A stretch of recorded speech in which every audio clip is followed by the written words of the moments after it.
Tenth का coordinate geometry में पाठ 20 है। उदाहरण 10। यदि बिंदु ए बी सी डी एक समानांतर चतुर्भुज के शीर्ष इसी क्रम में हो तो P का मान ज्ञात कीजिए। 4 बिंदु दिया हुआ है।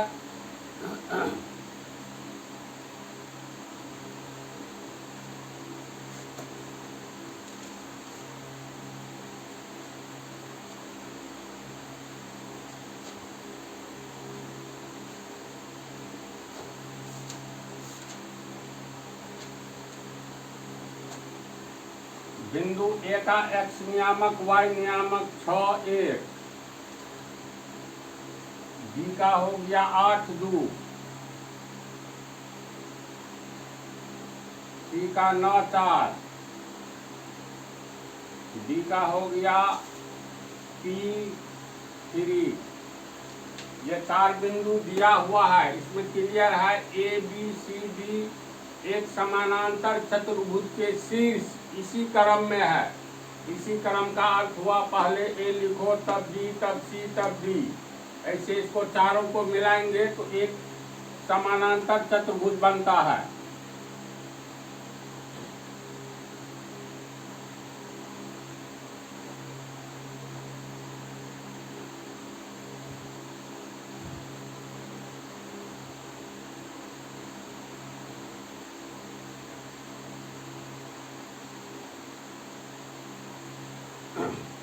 इससे पहले तो लोग समानांतर चतुर्भुज की कई परिभाषा दी जा सकती है। पहली परिभाषा है जिस चतुर्भुज के आमने सामने की भुजा बराबर हो उसे समानांतर चतुर्भुज कहते हैं। दूसरी परिभाषा है जिस चतुर्भुज के आमने सामने की भुजा समानांतर हो उसे समानांतर चतुर्भुज कहते हैं। तीसरी परिभाषा है जिस चतुर्भुज के विकर्ण एक दूसरे को समद्विभाजित करे उसे भी समानांतर चतुर्भुज कहते हैं। यानी इसमें क्या काम आएगा, जिस चतुर्भुज के विकर्ण एक दूसरे को समद्विभाजित करे, ए को सी से मिलाएंगे तो ये विकर्ण कहलाएगा न जी। डी को बी से मिला दो,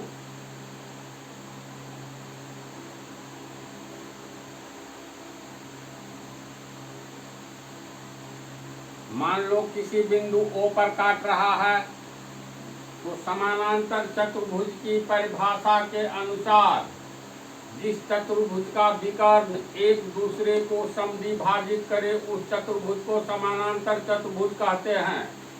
तो समद्विभाजित का अर्थ हुआ AO बराबर OC होगा और BO बराबर OB होगा। तो यानी AO चूंकि समानांतर चतुर्भुज है इसीलिए इसके विकर्ण एक दूसरे को समद्विभाजित करेंगे। तो हम लोग लिख सकते हैं AO बराबर OC तथा BO बराबर OB। इसको समीकरण 1 मान लो, इसको 2 मान लो। अब समीकरण 1 से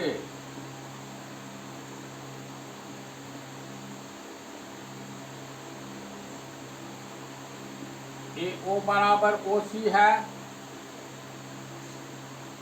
AO बराबर OC इसका मतलब बिंदु O AC का मध्य बिंदु होगा। बोलो होगा ही,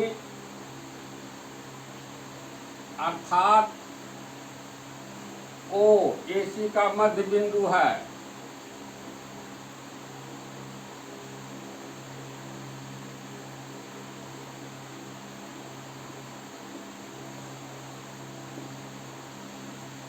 किसी भी रेखा के मध्य बिंदु का नियामक कितना होता है, तो बिंदु O का x नियामक निकालेंगे।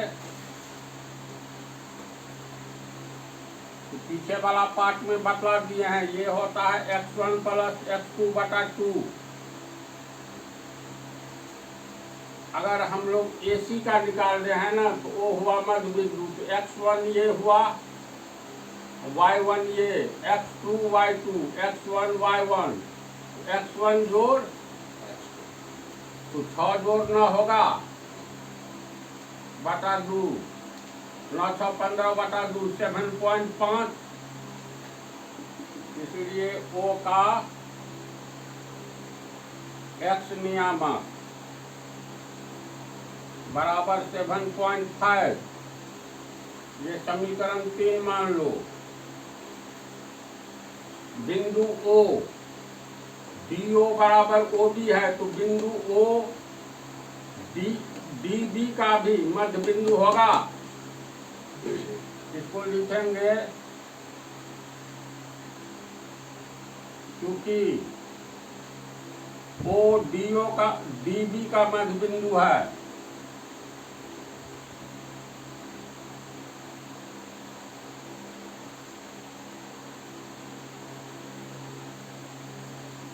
इसलिए मध्य बिंदु O का नियामक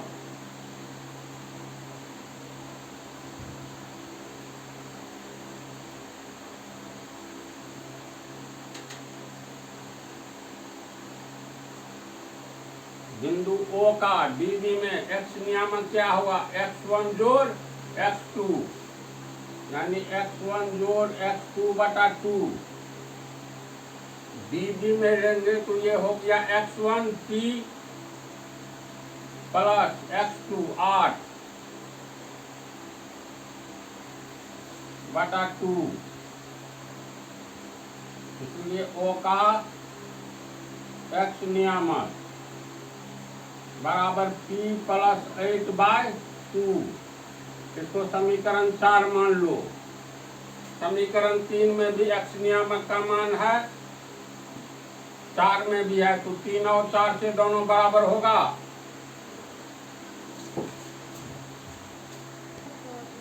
समीकरण 3 और 4 निकल चुका है, तो दोनों में O का ही x नियामक है। एक बार लिए AC का मध्य बिंदु है, इस तर्ज पर हम लोग O का x नियामक निकाले।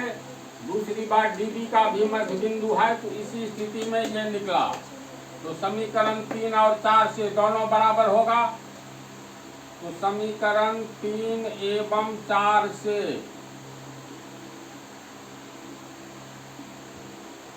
p प्लस 8/2 इक्वल टू 7.5 कितना होगा? तिरछा गुना करेंगे 7.5 को 2 से 15 होगा, तो p प्लस 8 बराबर 15। इसीलिए p बराबर 15 माइनस 8 बराबर 7। तो p का मान क्या आया? 7। छोटा ही हिसाब है। इसको दूसरे तरीके से भी हम लोग बना सकते हैं, भुजा बराबर करके, लेकिन लंबी विधि हो जाएगी, इसलिए शॉर्टकट है मध्य बिंदु। खाली ये याद रखना है, किसी भी समानांतर चतुर्भुज का विकर्ण एक दूसरे को मध्य बिंदु पर काटता है, या वह चतुर्भुज जिसका विकर्ण एक दूसरे को मध्य बिंदु पर काटे उसे हम लोग समानांतर चतुर्भुज कहेंगे। तो इस पाठ में इतना ही रहेगा।